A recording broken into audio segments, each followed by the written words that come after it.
नाज़रीन अस्सलाम वालेकुम। मैं हूं आपका मेज़बान अब्दुल बशीर खान और आप देख रहे हैं मेरा यूट्यूब चैनल खंजरा पोस्ट और फेसबुक पेज। नाज़रीन, पाकिस्तान एक ऐसा बदकिस्मत मुल्क है जहां अल्लाह की सारी नेमतें होने के बावजूद हम उनसे सही तौर पे इस्तेफादा नहीं कर पाते। करप्शन है, मिसमैनेजमेंट है और ज़ाती मुफादात को फौकियत दे के कौमी मफादात को नज़रअंदाज करने का एक तवील सिलसिला बड़े अरसे से तसलसल के साथ चलता रहा है। यहाँ बहुत से हादसात रोनमा होते रहते हैं। बकुल शायर, हम जहाँ पे रहते हैं उस ज़मीन पर अक्सर हादसे तो होते हैं, मुआज़े नहीं होते। अभी पिछले दिनों एथेंस के करीब यूनान में एक जहाज़, समंदरी जहाज़ समंदर में डूबा और गर्क हो गया। उस जहाज़ में 300 के लगभग पाकिस्तानी 312 अफराद उसमें सवार थे और इन 312 अफराद में से 310 या 312 अफराद थे, उनमें से 12 अफराद को रेस्क्यू किया गया, जबकि 135 उसमें आज़ाद कश्मीर के शहरी शामिल थे। उन समेत 300 के लगभग अफराद जाम बहक हो गए। ये वो अफराद हैं जो लीबिया के रास्ते इटली जाने की कोशिश कर रहे थे गैर कानूनी तौर पर। ये वो लोग हैं जो गैर कानूनी तौर पर लीबिया के रास्ते इटली जाने की कोशिश कर रहे थे और ये जहाज़ लीबिया से इटली जा रहा था। इस तरह के साथ इस चंद दिन पहले एक और हादसे में भी कुछ 17 पाकिस्तानी इसी तरह समंदर की लहरों के नज़र हो गए। ये कोई पहली बार नहीं हुआ है कि पाकिस्तानियों को इस तरह के सानहात से दो चार होना पड़ा है। इससे पहले माजी में हर साल कम बेश इस तरह का कोई ना कोई सानिया होता है। लेकिन एक सवाल ये है कि आखिर हम इस तरह के मामलात का तदारुक क्यों नहीं कर पा रहे हैं और ऐसा क्यों हो रहा है कि हमारे लोग गैर कानूनी तौर पर इस मुल्क से निकल के जाने की कोशिश करते हैं और इन कोशिशों में अपनी जान भी गंवा बैठते हैं। बुनियादी तौर पर ये जो कल का सानिया हुआ है, ये जहाज़ कई दिन तक ख़राब हो के समंदर के बीच में पड़ा रहा, लैंड रहा, उसकी रिपेयरिंग का कोई इंतज़ाम नहीं हो सका। अक्सर ये शिपिंग के मामलात में इस तरह के वाक़यात रिपोर्ट होते रहते हैं कि मालिकों की अदम दिलचस्पी की वजह से इन जहाज़ों में सफ़र करने वाले बहुत से लोग इस तरह के हादसात होते रहते हैं सालाना और बहुत से पाकिस्तानी इन हादसात में अपनी जानों से हाथ धो बैठते हैं।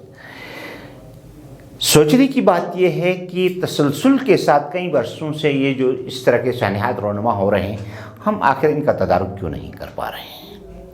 मेरी दानिश्त में इसकी सबसे बड़ी वजह यह है कि हमारी जो अथॉरिटीज़ हैं, हमारे जो इदारे हैं जिनका काम इस तरह के कामों का सदबाप है, इस तरह की गैर कानूनी सरगर्मियों को रोकना है, उनकी तवज्जो अपने काम के बजाय किसी और एंगल पे फोकस रहती है।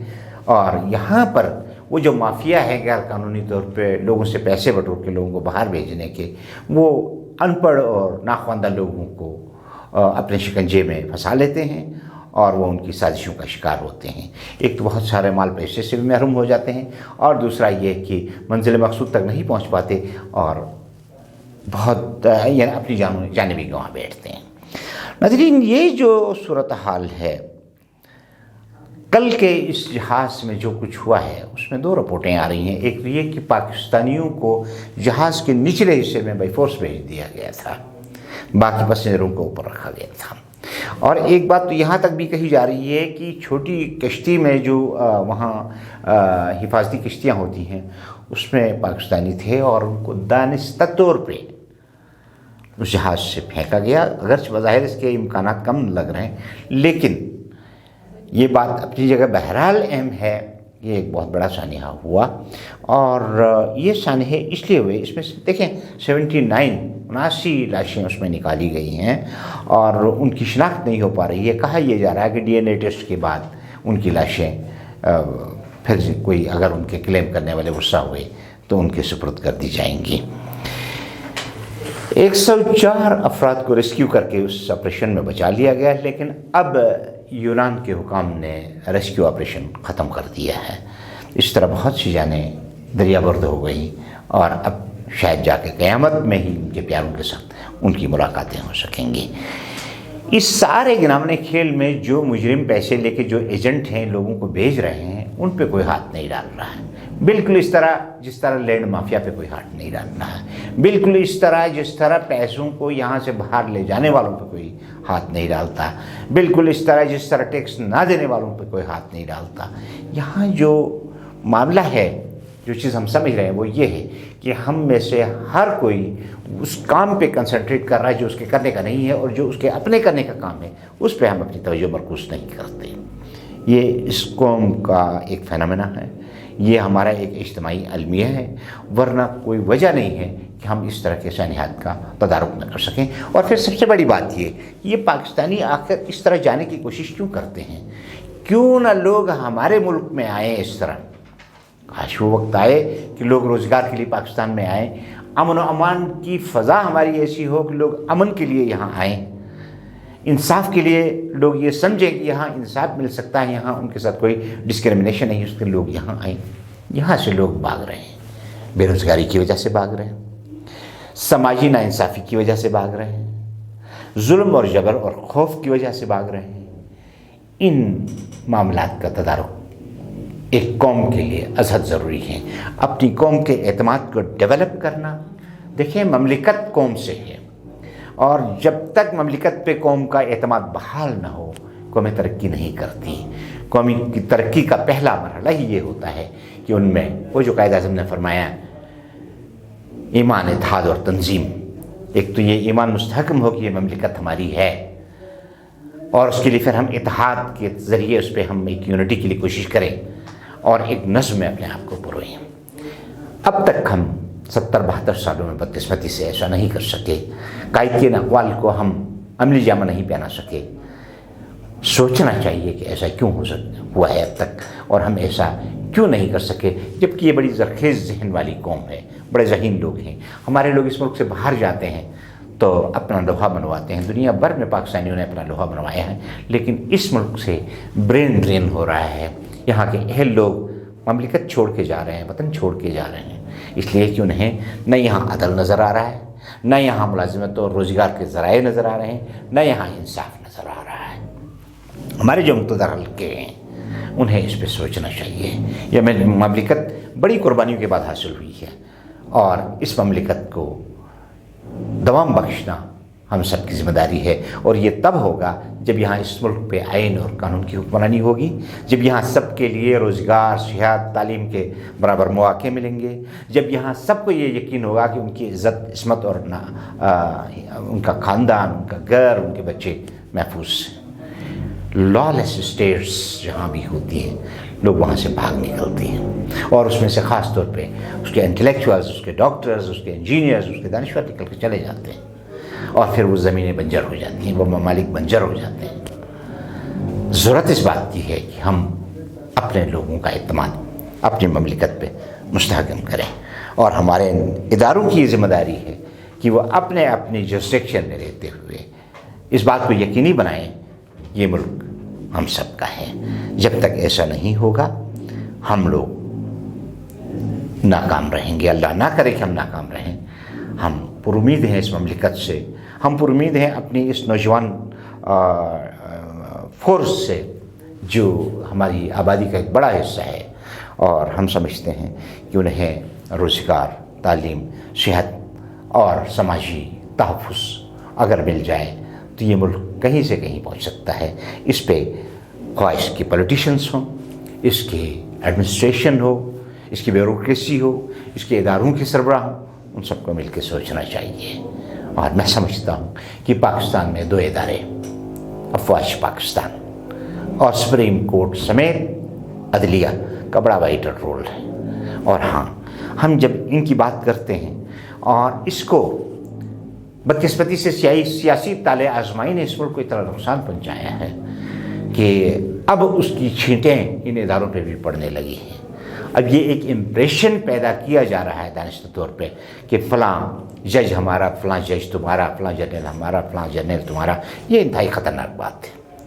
जिन इस्लामी ममालिक को मशक़ सुखन बनाया गया है, जिन इस्लामी ममालिक में आलमी साम्राज्य ने पंजे गाड़े हैं, वहाँ पर इसी तरह की फ़ज़ा पैदा की गई है। ہم آج بڑے خطرات سے دوچار ہیں۔ آج ہماری قوم اور ہماری فورسز جس طرح ایک دوسرے کے آمنے سامنے نظر آ رہی ہیں، اللہ نہ کرے کہ اس طرح کی کوئی صورتحال پیدا ہو۔ ہماری سیاسی قیادت کو بھی، خواہ وہ اپوزیشن میں ہو یا حکومت میں ہو، ہمارے افواج کے کمانڈرز کو بھی اس بات پہ سنجیدگی سے غور کرنا چاہیے کہ جہاں لوگ اپنی افواج پہ ایک طرف مرنے کے لیے تیار ہیں، وہاں قیادت کے حوالے سے اگر سوالات اٹھاتے ہیں سوشل میڈیا پہ، میں اگر یہاں بات نہ بھی کروں تو جو چیز سوشل میڈیا پہ چل رہی ہے وہ آپ سب دیکھ رہے ہیں، ایسا نہیں ہونا چاہیے، یہ سب کچھ نہیں ہونا چاہیے، ہمیں ایک پیج پہ نظر آنا چاہیے۔ یہ جو ایک سچویشن اس وقت پاکستان میں چل رہی ہے، اس میں فائدہ تو ان طالع آسماؤں کا ہے جو اس ملک کو لوٹ کے اپنے اثاثوں میں اضافہ کر رہے ہیں، لیکن دوسری طرف اپنے اداروں کے خلاف اس عوام میں ایک اشتعال پیدا کیا جا رہا ہے اپنے ذاتی مفادات کے لیے۔ اس صورتحال سے نکالنے کے لیے اس ایشو کو ایڈریس کرنا ملک قوم کی بھی ذمہ داری ہے، اس کے اداروں کی بھی ذمہ داری ہے، اور یہ اداروں کے اور قوم کے درمیان جو دوریاں ہیں ان کو پاٹنے کی ضرورت ہے۔ ایسا تاثر ختم ہونا چاہیے کہ جہاں طاقتوروں کی پسند اور ناپسند کی بنیاد پہ معاملات ہو رہے ہیں، اور دشمن طاق میں لگا ہوا ہے کہ ہماری اس طرح کی کمزوریاں ہمارے اندر صلاحیت کر جائیں اور وہ اس سے فائدہ اٹھائے۔ اس سے بچنے کے لیے یونٹی کی ضرورت ہے۔ یہ تب ہوگا جب ہم سب اپنے ذاتی اور انفرادی اور گروہی مفادات سے بالاتر ہو کر قومی حوالے سے سوچیں گے، اسی کی ضرورت ہے، ورنہ اس کے خطرناک نتائج برآمد ہو سکتے ہیں۔ میرے منہ میں خاک، اس کا ادراک ہم سب کو کرنا ہوگا۔ اس کا واحد حل یہ ہے کہ آئین کی روشنی میں، قانون اور ضابطے کے ہم سب اپنے آپ کو پابند کریں، خواہ اس میں کوئی چیز ہمارے خلاف جا رہی ہو یا ہمارے حق میں آ رہی ہو، اور ہر آدمی اپنی جگہ اپنی ذمہ داری کو محسوس کرتے ہوئے اپنا رول پلے کرے۔ یہ جو دنیا بھر کے سامنے ہم تماشا بن رہے ہیں، کہیں ہمارے آئین کی خلاف ورزی ہے، کہیں قانون کی خلاف ورزی ہے، کہیں لوگ اٹھائے جا رہے ہیں بغیر کسی آئین اور ضابطے کے۔ ہمارے وزیر داخلہ صاحب تک اس طرح کے بیانات جب دیتے ہیں کہ جس میں یہ لگے کہ خدا نخواستہ یہاں کسی دشمن سے جنگ چل رہی ہے، تو یہ کوئی صحت مند سیاست نہیں ہے۔ اپوزیشن کے جو لیڈرز ہیں، خاص طور پر بڑی پارٹیوں کے، ان کی بھی ذمہ داری بنتی ہے کہ وہ نیشنل کنسنسس کی طرف جائیں، لیکن ان سے زیادہ ذمہ داری برسر اقتدار طبقے کی ہے کہ وہ ملک میں انتشار کے بجائے اتفاق اور اتحاد کو فروغ دیں، سب اپنی اپنی حدود اور قیود کی پاسداری کریں۔ اس سے اس ملک میں استحکام آئے گا، اور ملک کی استحکام آئے گا تو معاشی ترقی ہوگی، اور معاشی ترقی ہوگی تو پھر لوگ یہاں سے چوری چھپے جا کر جہازوں میں غرق نہیں ہوں گے۔ ناظرین، اس کے ساتھ آج کے پروگرام سے آپ سے اجازت چاہیں گے۔ اگلے پروگرام میں کسی اور ٹاپک کے ساتھ آپ کی خدمت میں حاضر ہوں گے۔ تب تک کے لیے اپنے میزبان عبدالبشیر خان کو اجازت دیجیے۔ پاکستان زندہ باد۔